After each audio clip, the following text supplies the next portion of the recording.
Alex Bruce Leeroy Caceres is a UFC fighter. He trains on a plant-based diet, and we spoke to him in the wake of his impressive display against Sergio Pettis, where Alex earned both Fight of the Night and Submission of the Night awards. I would consider myself to be a growing fighter, a consistently growing fighter, sometimes slower, sometimes faster, and other times, and that has enabled my career to climb the ladder slowly, but I feel like it's something that's rising up. You had quite the fight last time out, didn't you? Oh yeah, it was a very tough one. Very impressive.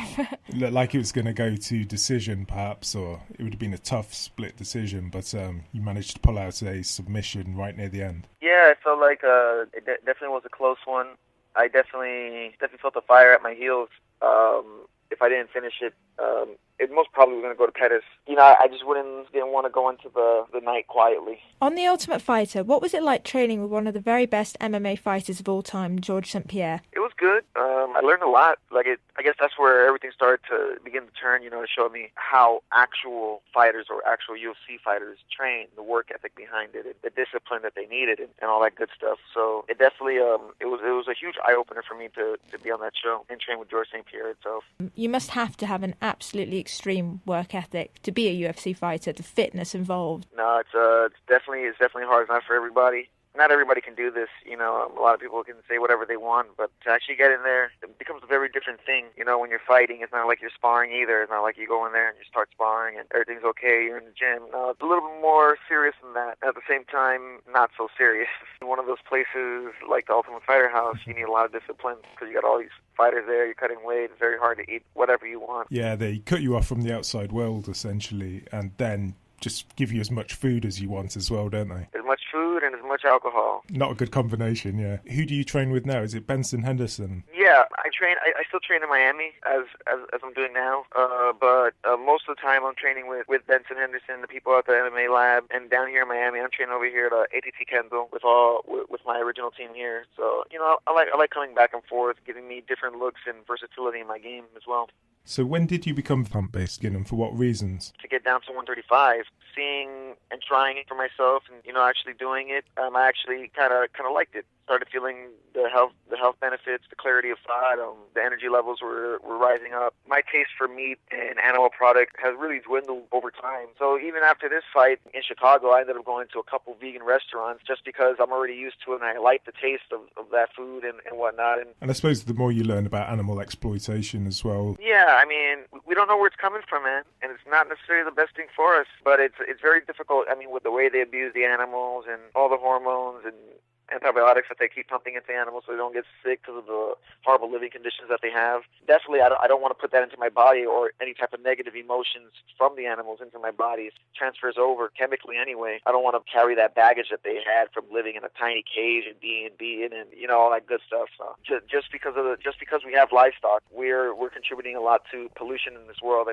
I believe the animals, they give off more methane emissions than cars do all over the world. Animal agriculture is responsible for 51% of all greenhouse gas emissions, which is just scary. Yep. That's more than all cars, planes. You think planes are like these evil things environmentally, but actually animal agriculture is responsible, especially cows. Like, how do you create an abundance? Let's group the animals as close together as possible. Mm-hmm. Let's feed them, pile on a lot of fat and meat on their bodies so they can sell more by the pound. And then these cows are just fat, sick, nearly dead, horrible, giving off a lot of greenhouse gases, as well as diseases and whatnot. They got to cure a lot of the meat. What I heard, which was pretty scary, well, a lot of the meat they cure it with like bleach, because of the bacteria that's found in it. You were saying about antibiotics earlier. Resistance is building up to the antibiotics in these farms, and that's going to be like a really scary thing for the future. We've already seen bird flu, we've already seen swine flu.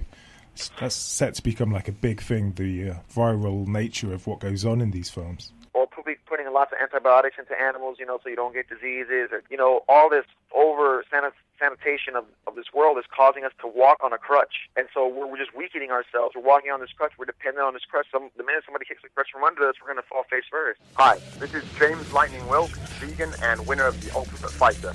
You're listening to Barrier on Siren 107.3 FM. How important is growing your own food to you? Very important, very important. I mean, there's such a gratification that you get from having something come into season, just grow all on its own, and now you're picking it and eating it. Just last week, for the entire week actually, I was eating the spinach that was coming out of my garden that I planted before I left for the camp, and you know, it's an amazing feeling. I mean, of course, it still tastes like spinach. There's nothing crazy special about it, but it's just the fact that you sat through it, you took care of it, it grows, it grew, you're able to pick it and eat it. I feel like it just gives you that much more energy and enthusiasm about life in general. I was going to say, and you're not going to eat your vegetables if they just come in this boring plastic wrapper, whereas if you can go in your garden and actually pick spinach out your garden, it gives you a real sense of enthusiasm. Definitely. It's you work for it. It's literally the fruits of your labor. So yeah, and you're connecting to the earth, literally, in a way that those who've concreted over their gardens could never hope to achieve. I've always been that type of kid, though, that just wanted to get his hands dirty. I've always enjoyed gardening. I mean, I guess when I was first introduced to it when I was a kid, very young kid, in my old house somewhere in northern Miami. Me and my father, my mother, my family, basically, we started doing a garden in our front yard. And one of the biggest things we grew were like coconut trees and sunflower seeds, as well as my grandfather from my mother's side was a farmer, and he brought us to his farm a lot in Dominican Republic. So I don't know. Every time I was around there, I felt a lot more at home. Climbing trees, picking coconut, getting tamarinds, and just being around that, knowing that I can create something out of literally one thing, a little seed. It's really important, in my opinion, to get children involved in growing their own food. The children that we know who are being brought up around growing and, community allotments and learning to forage for food, are much more connected and they eat better. Definitely, yeah, because, they know that, like, if there's no food, it's not that I have to go get money and go buy it. I can actually make this myself. So what might today's diet look like for you? In the mornings, I usually have a green shake. Nothing crazy. I'm that type of person. I would eat for flavor every once in a while, but it's not such a big thing for me, really. I like eating for health, medicinally. If I feel like my body's lacking, I try to listen to myself. If I feel like my body's lacking something, or try to listen to what my body's lacking, I try to look for that and put them into my body. If I'm feeling like a little bit slow, lethargic, and just deadheaded, I'll definitely go and look for nuts. So I'm always eating to maintain my body at an optimal performance level. I mean, but when it comes down to like eating a lot, I definitely prefer the taste of a lot of leafy greens. Like, I guess that's something to be my favorite vegetable to go with. I mean, I love fruit, but I don't know. Ever since doing the vegan diet as well, I definitely took away my sweet tooth, which is a good thing. I wish it had done that to me. Well, the vegan sweets are delicious too. I mean, they make some crazy stuff. I mean, like those vegan chefs, they make some good stuff. If you ever really went into seeing how these vegan things are made, everything in those desserts are something edible, is something sweet, is something very calorie dense, something delicious that you can really savor and enjoy. Whereas when you think about it, stuff that have animal products, okay, you have milk, eggs, and all those things don't necessarily contribute to a very sweet dessert or sweet dish like that. And so it's not a huge wonder why that when you get a vegan dessert, it's a lot more sweeter, it's a lot more intense, there's a lot more notes to the flavor. They can also spoil as well. If you've got eggs and milk in something, there's a high chance of, getting some nasty stomach bug off it, and it won't last as long either. In a previous Species Barrier interview, former UFC fighter James Wilkes suggested he reached higher levels of fitness as a vegan. Was this the case for you? I wouldn't say it was crazy, higher levels of fitness, but it definitely allowed me to be more disciplined in my physical fitness, which in turn made me better. Whereas I would never feel slow or groggy or just wanted to sleep after a vegan meal. Never felt like that. So a lot of times we won't train as hard just because we're feeling that way after such a big meal. That wasn't necessarily good for us. And it's due to the fact that your body takes away, I believe, 40% of your body's energy to digest food during digestion. Yeah. Could be more, give or take, but I mean that's still a load of energy. Let's say if I ate before the gym, not using 40% of that energy that I could towards training. Absolutely. Because of the food that I ate, it was so hard to digest and it's taking very long. So definitely, and after eating a lighter, leafy green meal, and you digest that in 30 minutes, now you can really give, a higher level of energy towards training because none of it's being called back for digestion. So you're not feeling bad during training. I never felt bad when I'm training anymore. So that's a big plus where since I know that I'm feeling good, I'm able to learn, grasp ideas better, and just perform better and just have more focus. That makes total and utter sense.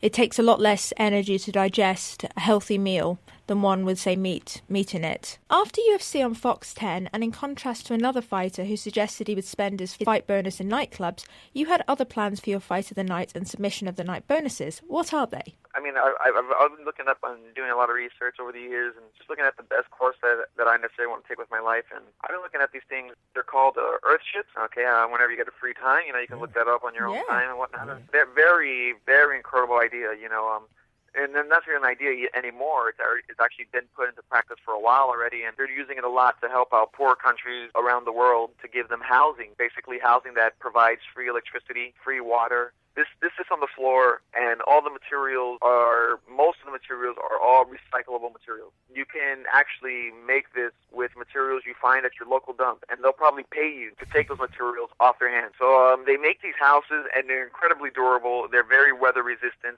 There is no heating bills because it keeps the house at 70 to 72 degrees all year round. It has its own food production in the front, like its own little greenhouse within the house.